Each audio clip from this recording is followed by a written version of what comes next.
میرے دوستو، انسان بھی عجیب چیز ہے۔ تھوڑی سی دولت شہرت آنے پہ اس کے اندر طرح طرح کی بیماریاں پیدا ہو جاتی ہے۔ کینہ، حسد، بغض، بہتان وغیرہ وغیرہ۔ اپنے سے کمتر لوگوں کو کچھ سمجھنے کو تیار ہی نہیں ہوتا۔ کیا اسے پتا ہے کہ اس کی جو شکل و صورت جو ملی ہے، کیا اس سے پہلے وہ کیا تھا اور اس کے بعد وہ کیا ہونے والا ہے؟ اس پر کسی نے بڑے ہی خوب انداز میں کہا ہے کہ والدین نے جب تجھے پہلی مرتبہ دیکھا، جبکہ تو ایک منی کا قطرہ تھا، تو تجھ سے نفرت کی تھی، یہاں تک کہ اگر کپڑوں پہ لگ جاتا تو کپڑے دھونے کی نوبت آتی، لیکن اللہ نے اسے ایک صورت مرحمت فرما دی تو والدین کا اس پہ شفقت اور پیار آنے لگا۔ اور آج جبکہ تو توفیق الہی سے شب قدر میں مغفرت الہی اور اطاعت ربانی میں مشغول ہے، یعنی اللہ کی توفیق سے شب قدر کی رات میں اپنی گناہوں کی مغفرت کے لیے اللہ کی عبادت میں مشغول ہے، تو فرشتے اس فکرے کی معذرت میں زمین پہ اترتے ہیں۔ کون سا فکرہ میرے بھائی؟ قالوا اتجعل فیہا من یفسد فیہا ویسفک الدماء۔ انہوں نے عرض کیا تھا بارگاہ الہی میں کہ آپ کسی زمین پہ کسی ایسے کو مقرر کرنے والے ہیں جو اس کے انتظام کو بگاڑ دے گا، خون ریزیاں کرے گا۔ اس پر اللہ رب العزت کہہ رہا ہے قال انی اعلم ما لا تعلمون، میں جو جانتا ہوں تم نہیں جانتے۔ میرے دوستو، جب کوئی انسان گناہ کرتا ہے، غلطیاں کرتا ہے اور اس گناہ پہ شرمندہ ہوتا ہے اور اس گناہ کی معافی اپنے رب کے حضور معافی مانگنے کے لیے کھڑا ہوتا ہے، تو اس کی اس ادا کو دیکھ کر اللہ رب العزت بڑا خوش ہوتا ہے اور فرشتوں میں فخر کرتا ہے، کہتا ہے میں نے کہا تھا نا کہ میں جو جانتا ہوں تم نہیں جانتے، اور اس کے گناہوں کو معاف کر دیتا ہے۔ میرے دوستو، معاف ہی نہیں کر دیتا بلکہ اس کی درجات بھی بلند کر دیتا ہے۔ میرے بھائیوں، یہ ماہ مبارک کا مہینہ ہمارے سامنے سے گزر رہا ہے، ہم اس کی قدر و قیمت سمجھیں، کہیں ایسا نہ ہو کہ ہم گھاٹے میں ہو جائیں، ہم تباہ و برباد ہو جائیں۔ میرے محترم، یہ مہینہ شاید ہمیں نہ ملنے والا۔ میرے دوستو، ہم اللہ کو پہچانے، اس کی عظمت کو پہچانے کہ وہ ہم سے چاہتا کیا ہے۔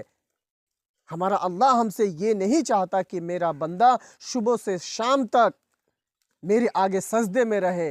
نہیں میرے دوستو، نہیں، میرا اللہ اتنا خود غرض نہیں ہے، اتنا بے رحم دل نہیں ہے۔ صرف وہ یہ چاہتا ہے کہ میرا بندہ میری اطاعت کرے، اور اطاعت کیا ہے؟ سپوز دیٹ ہم رزق بھی کمانے جائیں تو اس میں یہ دیکھیں کہ حلال کیا ہے اور حرام کیا ہے۔ حلال جو ہے وہ ہمارا حصہ ہے، ہم اسے اپنا لیں، اور جو حرام ہے اسے ہم دور کر دیں۔ کسی کے گھر، کسی کے پڑوس میں یا کسی کے رشتہ داروں میں اگر کسی کا انتقال ہو جاتا ہے، کوئی مر جاتا ہے، تو اس کے نہلانے دھلانے سے لے کر اس کے قبر میں لٹانے تک کا جتنا بھی معاملہ ہوتا ہے وہ ہم کسی عالم، کسی مفتی، کسی قاری، کسی حافظ سے پوچھے بغیر نہیں کرتے کہ نہلانا کیسے ہے، داہنے کروٹ پانی ڈالنی ہے یا نہیں ڈالنی، کپڑے کیسے پہنانی ہے، جنازے کو لے جاتے سمے ہمارا قدم کیسا ہونا چاہیے، جنازے کو اتارتے سمے ہمیں کیا پڑھنی ہے، جنازے کو قبلہ رخ قبر میں کرنی ہے نہیں کرنی، یہاں تک کہ مٹی ڈالتے سمے بھی ہمیں کیا پڑھنا ہے وہ کسی جانکار، کسی قاری، کسی حافظ، کسی عالم سے پوچھے بغیر ہم نہیں کرتے، اس لیے کہ وہ اللہ کا حکم اور نبی صلی اللہ علیہ وسلم کا طریقہ ہمیں بتاتے ہیں۔ لیکن میرے دوستو، وہیں کسی کے گھر میں اگر کسی کی شادی ہو جاتی ہے تو ہم یہ دیکھتے ہیں کہ میرا پڑوسی کہہ رہا ہے کہ ڈی جے بجانی ہے نہیں بجانی، ہمارے رشتہ دار آئے ہوئے ہیں وہ یہ کہتے ہیں، ان سے یہ پوچھتے ہیں کہ کیا گلگلہ اور ٹھیکوا اور پوڑی کی جو رسمیں ہیں وہ بنانی ہے، وہ کرنی ہے نہیں کرنی ہے، بارات لے جانی ہے یا نہیں لے جانی۔ حق تو یہ تھا میرے دوستو کہ وہاں یہ دیکھتے کہ اللہ کا کیا حکم ہے اور نبی صلی اللہ علیہ وسلم کا کیا طریقہ ہے۔ ہم تو رسمی عبادت کر رہے ہیں۔